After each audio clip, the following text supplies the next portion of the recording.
Good morning बच्चों। आज हम पढ़ेंगे पाठ 17 रहीमन विलास।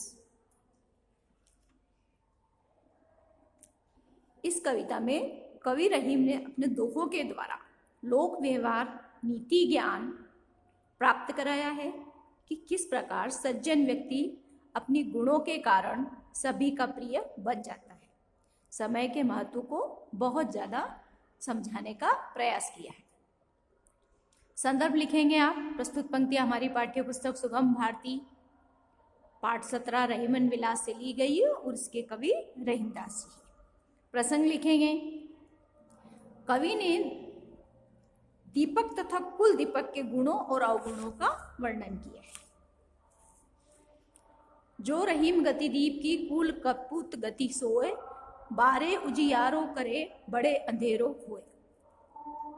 रहीमदासी कहते हैं कि जैसे दीपक की स्थिति होती है वैसी ही कुल दीपक की भी स्थिति होती है। कुल दीपक माने घर का लड़का।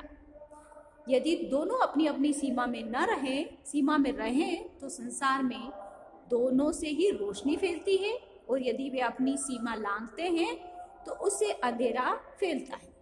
दीपक के लो का ऊपर उठना उसके विनाश का सूचक होता है। ठीक उसी प्रकार कुल दीपक भी अपनी सीमा लांघकर आगे बढ़ता है तो उससे भी खानदान की बदनामी होती है। इसलिए कवि कहते हैं कि रहीमदास जी कहते हैं कि दोनों को अपनी सीमा के अंदर रहना चाहिए। दूसरा संदर्भ लिखेंगे आप, उसके बाद प्रसंग लिखेंगे। प्रसंग बनेगा, अमृत ऐसे वचन से रहीमन रिज की घास, जो मिश्री उम्मे मिले नीरस बास की घास। रहीमदास जी कहते हैं कि वचन के महत्व को बहुत ज़्यादा हमें महत्व देना चाहिए। अमृत ऐसे रहीमन रीस की घास, अमृत हमें हमेशा मीठी वाणी बोलनी चाहिए। क्रोध में भी कभी गलत शब्द नहीं बोलना चाहिए, क्योंकि अगर हम मीठी वाणी बोलेंगे तो जिस तरह मिश्री के अंदर जो धागा फंसा होता है, हम उस मिश्री की मिठास के कारण उस धागे को नज़रअंदाज कर देते हैं, वैसे ही हमारी वाणी मिठास के कारण हमारी कोई गलती भी होती है तो सामने वाला उसको नजरअंदाज कर देगा। थर्ड वाला, रहीमन अब वे बिरज कहाँ, जिनकी छा गंभीर बागत बीच बीच देखियत से हुड़ कुंज करीर। संदर्भ लिखेंगे, प्रसंग लिखेंगे। प्रसंग में प्रस्तुत पंक्तियों में कवि ने आजकल लोगों में अपनेपन की भावना का अभाव देखा है, इस बारे में बताया है। रहीमदास जी कहती है कि अब ऐसे वृक्ष ही नहीं बचे कि जो हमें छाया दे सके, जो दूसरों के लिए परोपकार की भावना रख सके। अब तो हर लोग केवल अपने स्वार्थ के लिए जीते हैं। हर बगीचे में जिस प्रकार बीच बीच में कांटे की झाड़ियां लगी होती है। रहीमन जीवा बावरी कही गई सरत पगाल, आपू तो कहीं भीतर गई जूती खात कबाल। रहीमदास जी कहते हैं, प्रसंग संदर्भ वही बनेगा हमारा। प्रसंग में हम ध्यान लिखेंगे, प्रस्तुत कवि पंक्तियों में कवि ने हमारी जबान पर हमें पूरा ध्यान रखना चाहिए कि हम क्या बोल रहे हैं, क्योंकि उसकी वजह से हम कई परेशानियों का सामना कर सकते हैं। रहीमन जीवा बावरी, रहीमदास जी कहते हैं कि हमारी जीवा जो है बहुत पागल है। कही गई सरक पाताल, कुछ भी गलत सलत बोल के मुंह के अंदर चली जाती है और आने वाली मुसीबत का सामना हमारे सिर को करना पड़ता है। तन रहीम है कर्म बस मन राखो ओही और, जल में उल्टी नाव जो खेपत गुन के जोड़। संदर्भ वही बनेगा।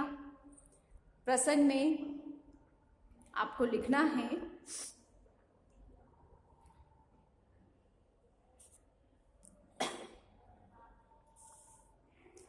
कवि ने गुणों की महत्ता को दर्शाया है। समय तन रहीम है कर्म। रहीमदास जी कहते हैं कि यह शरीर कर्मों की नाव और उसे उसी ओर ले जाता है जहां उसे जाना होता है। यदि नाव धारा की विपरीत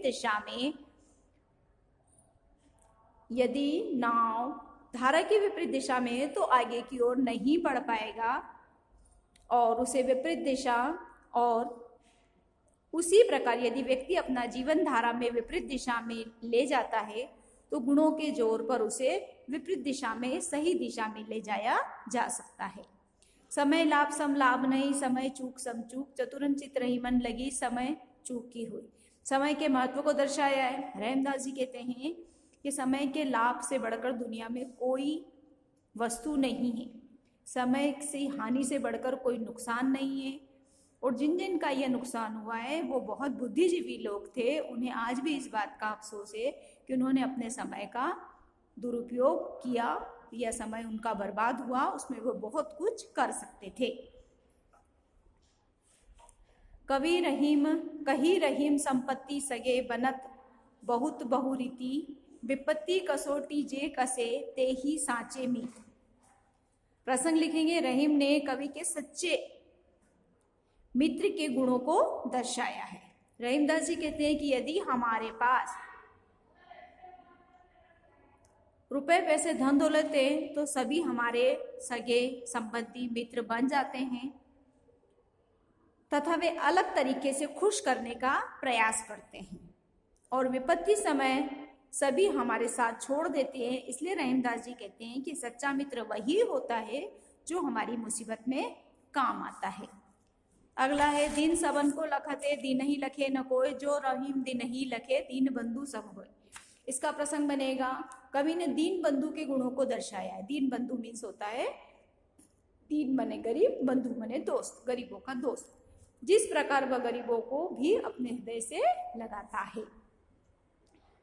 दीन सबन को लखते, गरीब व्यक्ति सभी को अखड़ता है, उसे कोई भी अपने पास नहीं रखना चाहता।